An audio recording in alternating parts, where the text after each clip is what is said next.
Payg'ambarimiz aytdilar, sendan bir narsani man qilganga ana shu bir narsani berishing.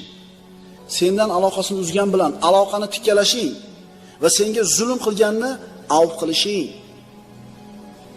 Agar o'shalarni qilsang, Alloh taolo seni jannatga kiritadi. Nimalar deyildi? Birinchisi nima bo'ldi?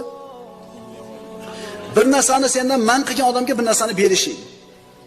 Qarindosh urug'laring sendan aloqasini uzgan bo'lsa, sen orqasidan borishliging ularda. Va uchinchisi, senga zulm qilganni avf qilishing. Uchovi ham qiyin, a?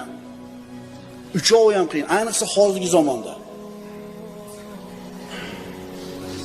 Boraversanmi dedi, bir marta ham uyingga kelmas. Nima qarzing bormi ulardan dedi. Shunaqa esliklar ko'p, boyagaligi yo'llaringni ochib oladi deganda ulfatlar bor-da, boraversanmi sen dedi. 7-qotiyur rohim.